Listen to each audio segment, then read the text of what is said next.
안녕하세요. 건강한 의사 박소연 원장입니다. 요즘에 음주 단속에 대한 기준이 굉장히 강화돼서 이 술 마시는 습관, 그다음에 알코올 의존증이라든지 알코올성 치매에 대해서 주변에서 굉장히 관심들이 많으신데요. 오늘은 제가 그거에 대해서 조금 간단하게 정리를 한번 해보겠습니다. 사실 술은 모든 사람들이 악 영향만 얘기를 하시는데 사실 술이 가지는 긍정적 효과도 있습니다. 그런데 그 전제는 적정한 음주량을 기준으로 했을 때입니다. 첫 번째 알코올의 긍정적 효과는 어떤 동맥의 지방을 청소를 하고 혈액순환을 개선을 해서 콜레스테롤을 낮추는데 어느 정도 역할을 하기도 하고요. 그 다음에 뇌로 가는 혈류의 공급을 조금 왕성하게 해서 저혈압이라든지 허혈성 뇌 발작에 조금 좋은 영향을 미칠 수도 있습니다. 그 다음에 아무래도 술을 마시다 보면 이뇨작용으로서 몸에 노폐물을 빼는데 좀 도움을 주기도 하고요. 그 다음에 정서적으로 조금 심신을 이완을 시키기 때문에 좀 굉장히 긴장을 해 있거나 좀 어려운 자리에서 좀 여유 있는 분위기를 연출을 해서 좀 스트레스를 조금 완화하는데도 적정량을 마셨을 때 어느 정도 음주의 장점이 있을 수 있겠습니다. 그러면 두 번째로 알코올의 부정적인 영향을 조금 설명을 드리면 이 부정적인 영향을 나타내는 경우는 아무래도 과음을 했을 때겠죠. 일단 첫 번째 심장과 심혈관계, 그다음에 위장, 간에 영향을 미치는 거는 여러분들이 많이 알고 계실 거고요. 그다음에 아무래도 술이 자극적인 어떤 음식물이기 때문에 식도라든지 위나 대장 쪽에 암을 좀 유발할 수가 있기 때문에 조금 가족 중에 암 발생률이 조금 높으신 분들은 특히 좀 과음하시는 거를 주의를 하셔야 할 것 같습니다. 그다음에 특히 산모들은 일단 음주를 절대 금지를 시키는데 그 이유는 산모가 일단 술을 먹게 되면 아연 결합 단백질이라는 게 산모 몸에 생긴다고 합니다. 그러면 태아한테 갈 아연이 가지를 못하기 때문에 태아한테 아연이 결핍되면 기형아 발생률이 굉장히 높기 때문에 산모들은 임신부들은 절대 약간의 술이라도 절대 드시면 안 됩니다. 그 다음에는 이제 눈에도 이제 이 과음이 영향을 미치는데 과음을 하게 되면 일단 아세트알데히드라는 어떤 그 숙취에 유발하는 물질이 나오게 되죠. 이 아세트알데히드가 눈으로 가는 혈류를 방해를 해서 안구 건조증부터 시작해서 눈의 노화를 촉진을 하게 되고 백내장이라든지 녹내장의 확률이 훨씬 높기 때문에 이런 위험성이 있으신 분들은 특히 조심을 하셔야 할 것 같습니다. 그 다음에는 노화를 굉장히 촉진을 합니다. 일단 음주를 과음을 하게 되면 몸에 활성산소를 자꾸 만들어서 이 활성산소가 어떤 정상적인 세포를 파괴를 시키면서 노화가 좀 진행이 자주 되기 때문에 혹시 노화가 걱정되시는 분, 너무 전체적으로 좀 자기가 노화가 다른 사람이 좀 빠르다고 생각하시는 분들은 절주를 하시는 게 좋을 것 같습니다. 그다음에 이제 많이들 아시죠? 뇌 신경계 쪽에 영향을 미쳐서 알코올성 치매라든지 아니면 정신적으로 우울증이라든지 이런 걸 유발할 수 있기 때문에 좀 이런 성향이 있으신 분들 조금 조심하셔야 되고 앞에서 저희가 계속 설명을 했든지 과음은 결국은 수면 방해도 불면증을 일으키기 때문에 좀 그런 악 영향이 있다고 지금 설명을 드렸습니다. 자, 그러면 세 번째, 그럼 알코올 의존증이라는 게 뭘까?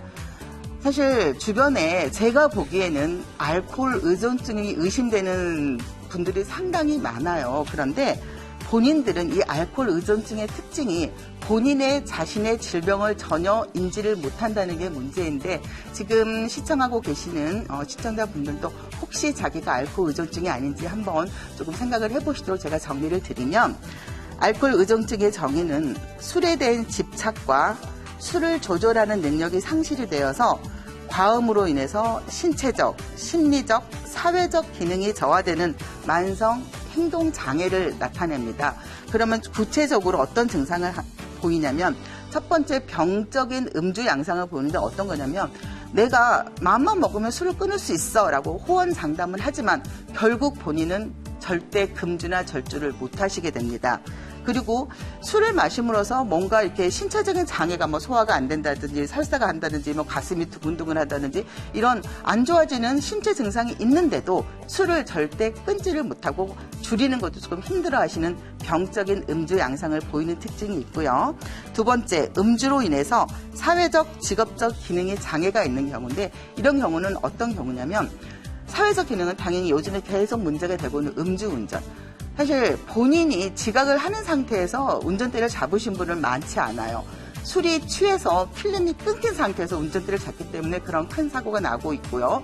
그다음에 자꾸 잦은 음주를 하다 보니까 지각하게 되고 결석하게 되고 결근하게 돼서 결국은 직업에서도 직장에서도 조금 퇴직을 한다거나 이런 식으로 문제가 생기고 그다음에 가족 간에 아무래도 술로 인해서 다툼이 많아지다 보니까 가정 불화도 있을 수 있고 당연히 경제적으로도 문제가 있는 그런 어떤 직업적, 사회적으로 문제가 생길 수 있고요.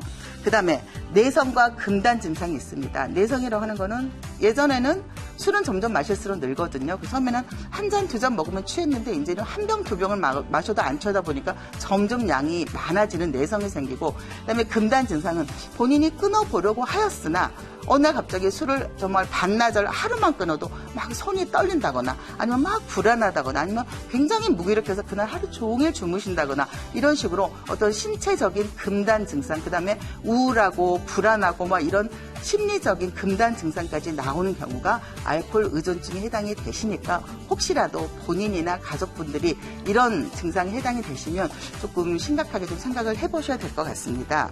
그 다음에 또 다시 심각한 게 또 한 가지 있는데 알코올성 치매죠. 보통 치매라고 하면 나이가 들어서 노화에 의해서 또는 알츠하이머병에 의해서 생기는 치매만 생각을 하시는데 요즘에는 워낙 음주 습관이 특히 우리나라에서 굉장히 조금 많다 보니까 알코올성 치매가 많아져요. 알코올 치매는 어떤 증상이냐면 과다한 음주로 인해서 전두엽이 일단 이게 손상이 되다 보면 자기의 감정 조절이 불가능하게 되고 무절제한 행동을 하게 되는 이게 반복적으로 술 마실 때마다 나타나시는 분. 그다음에 두 번째, 일단 술을 계속 마시다 보면 이 뇌에서 기억을 조금 주관하는 게 해마라는 곳인데 이 해마가 점점 손상이 돼서 기억을 상실하게 돼요. 그래서 자꾸 필름이 끊긴다고 말씀하시는 분도 있죠. 이게 이제 블랙아웃 현상이라고 하는데 이게 자꾸 술을 마실 때는 전혀 아무렇지도 않은 행동을 하다가 그 다음날 기억을 못하게 블랙아웃 현상이 계속 반복되다 보면 그 증상이 어떤 알코올성 치매를 나타내는 지표가 되기 때문에 자꾸 필름이 끊기시는 분들은 1년에 2번, 3번 이상 반복되시는 분들은 이거는 알코올성 치매 의심해 보셔야 되니까 반드시 빨리 치료를 하셔야 됩니다. 그러면 올바른 음주 습관은 뭘까요? 절대 하루에 일주일에 몇 번을 마시는 게 중요한 게 아니라 한 번 마실 때 포금을 하는 게 굉장히 중요하다고 합니다. 그래서 술을 마시는 것을 포기를 못하시면 주량을 낮추거나 좀 순한 술로 드시고 술 드시고 나서 물을 계속 많이 마시셔서 일단 밖으로 좀 빼내는 그런 방법을 하도록 하시고요. 그다음에 알코올 의존 쪽의 치료는 일단 본인이 먼저 인식을 하시고 주변의 도움을 청해서 가족과 본인과 모두 그다음에 안 되면 상담 치료까지 받아서 조금 적극적으로 치료를 하시도록 하시고요. 그러면 이제 아무래도 술을 많이 먹다 보면은 이제 간에 무리가 되기 때문에 간 해독에 좋은 좀 식품 몇 가지만 소개를 해드리면 마늘, 브로콜리, 그다음에 사과, 자몽, 호두 요 5가지가 굉장히 간 해독에 좋은 식품이라고 하니까 알코올 의존증이나 알코올성 치매까지 가시기 전에 어쩔 수 없이 술을 드시는 분들은 물을 많이 먹고 그다음에 이런 음식을 조금 응용을 해보시는 게 좋을 것 같습니다. 이상 건강한 의사 박소연이었습니다.